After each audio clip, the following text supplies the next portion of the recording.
Big boss को WWE को scripted बोलना फिर भी एक स्टैंडर्ड है, मतलब एक इज्जत है उसमें। लेकिन इस घोर कलयुग में एक ऐसा शो भी है जो स्क्रिप्टेड होने के साथ साथ केआर की एकेडमी से चोरी किए गए एक्टर्स के द्वारा चलाया जा रहा है, जिसका नाम है अनसुनी। कुदरत ने ना पब्लिक इंसान बनाया। जो केसेस हमारे देश के कोर्ट में पेंडिंग थे उनको सुनने के लिए, उनको सोल्व करने के लिए हिंदुस्तानी भाऊ ने एक पूरा शो ही बना दिया। इस शो की एक क्लिप रील पे देखने के बाद बिग बॉस से पहले वाले भाऊ के लिए मेरे दिल में बहुत इज्जत बढ़ गई। तो बिना समय वेस्ट किए आओ नजर डाल मूड खराब करते हैं ये शो देख के। हम दोनों एक दूसरे को लेकर बहुत पॉजिटिव हैं। जब कोई मुझे छूता है तो इसे बुरा लग जाता है, गुस्सा भी हो जाता है कभी कभार, और वही सब मेरे साथ भी होता है। खुद के घर कांच के हो तो दूसरे के घरों में पत्थर नहीं फेंकते भाव। क्या शायरी बोली, एक नंबर। हाँ, कुछ ज्यादा ही ताजा शायरी मार दी भाई। सन 1857 की क्रांति से चली आ रही है हमारे देश में ये शायरी। हर एक आदमी 30-30 बार बोल चुका होगा, जिसको सुनने के बाद तुम्हें ऐसा लगा कितनी फ्रेश ऑर्गेज़म आ गया। इवन शो के मेकर्स खुद ये शो बनाने में इंटरेस्टेड है, तुम्हें आगे पता चल जाएगा। रोशन को सब पता है, तुम बताओगे या मैं बता दूं? रोशन, ये क्या कह रही है? सब चल क्या रहा है रोशन?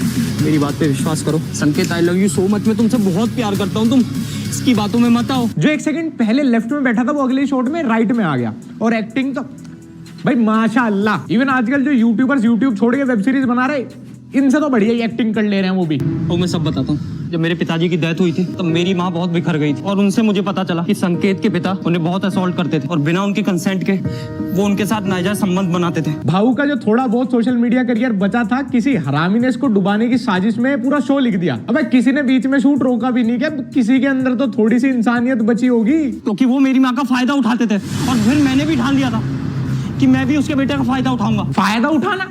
अबे ये जूम करके देखो, खुद चलता फिरता फायदा है भाई। क्या ही हो रहा है? New way unlocked of taking revenge. आज से मैं भी अपने दुश्मनों से ऐसे ही बदला लिया करूंगा। ये जेल वेल कराना, मारना पीटना इज सो 90s यार। किसी लड़के से अगर दुश्मनी हो तो उसके साथ रिलेशनशिप में आ जाओ, उसका फायदा उठा लो, लड़के का फायदा उठा लो, भले ही उल्टी अपनी गुल्लक फूट जाए। निशा, ये सीन में तू कब आई? जब संकेत ने मुझे रोशन के बारे में बताया तो मेरे रास्ते का कांटा तो सबसे बड़ा यही था। फिर मैं इसकी वाइफ से मिली। अरे देख के बोल रही है, अब तो थोड़ा जल्दी जल्दी बोल दे डायलॉग। और इस टट्टी शो को सस्पेंसफुल और सीरियस बनाने की पूरी कोशिश की गई है, बार बार साउंड इफेक्ट डाल के। सिर्फ एक एडिटर है जिसने अपनी जॉब पूरी सीरियसली ली है। सत्यमेव जयते फाइनल बॉस। आपको कोई भी बीमारी हो, साला डॉक्टर के पास हर बीमारी की दवा है, पर साला एक बीमारी की दवा आज तक ना कोई नहीं निकल पाया। मुंह की बवासीर की भाऊ और बकचोदी की भी, ये दोनों ऐसी बीमारी है अगर किसी को लग गई ना तो बड़े से बड़े डॉक्टर के भी हाथ नहीं आती। एक बंदे को बड़ी गंदी लगी थी, फिर उसका एंड करने के लिए एक फुल्ली फ्लेजेड स्क्रैप शो बना के दिया गया था उसको। अब इस एपिसोड में आगे एक औरत आती है जो अपने पति और बेटे से बहुत परेशान है, क्योंकि उसके पति ने उसको कभी इज्जत नहीं दी, क्योंकि उसके पति को शादी के पहले ही दिन लगा कि इसका पहले कहीं चक्कर था। अब जो इस देश की पुलिस, लॉ, ऑर्डर, कोर्ट कोई नहीं कर पाया, वो भाऊ ने कर दिया। इसके पति को वेल ड्रेसअप करके अपने शो पे ले आए। नाम क्या?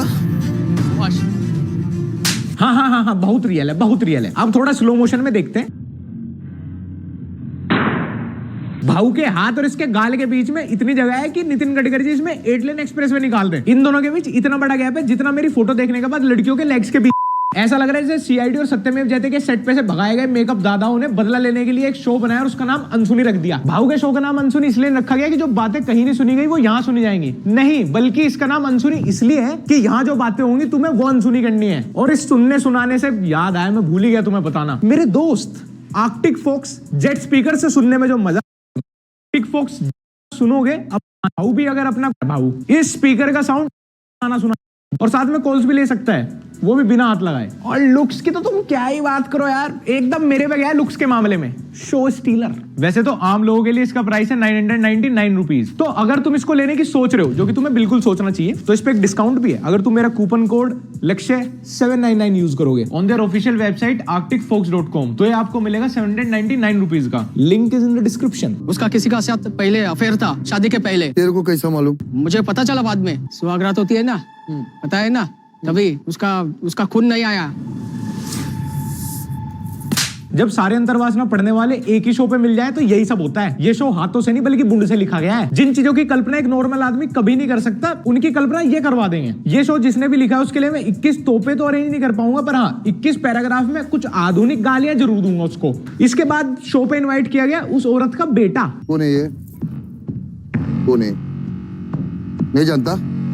हमारे लिए कोई नहीं, हमारी एक काम वाली बाई है बस ये। Bro didn't even hesitate. अब जिसका बाप पैदाइशी टकला हो और जिसकी माँ के एकदम स्ट्रेट हेयर हो, तब भी बेटा सर पे घोंसला लेके घूम रहा है। इससे पता चलता है कि ये लोग परिवार नहीं बल्कि मात्र कलाकार हैं। पर फिर भी ये सब पता होने के बाद भी मैं शो देखता रहा, क्योंकि ये मेरा गिल्टी प्लेजर बन गया। और ये शो देख देख के मैंने अपने शुक्राणु सुखा लिए। तुम लोग दादागिरी कर रहे हो, वो भी इधर आके, वो भी इतने लाखों करोड़ों जो लोग देख रहे हैं। लाखों करोड़ों मैं लिख के दे सकता हूँ। तुम्हारे अपने क्रू के अलावा ये शो सिर्फ एक ही आदमी देख रहा है, वो भी मैं हूँ, और मुझे भी मजबूरी में देखना पड़ रहा है। भाई शो लॉन्च होने के बाद ना आपको खुद अपनी बस बेच के प्रोड्यूसर का कर्जा उतारना पड़ेगा। इवन एडिटर ने खुद देसी ठर्रा मार के एडिट किए शो की क्लिप्स, क्योंकि उसको पता था अगर रॉ फुटेज उसने होश में देख ली ना सदमा लग जाएगा। नेहल, मेरी बेटी जब वो 3 साल की थी ना, तब उसके पापा मतलब मेरे पति गिरीश हमें छोड़कर जा चुके थे।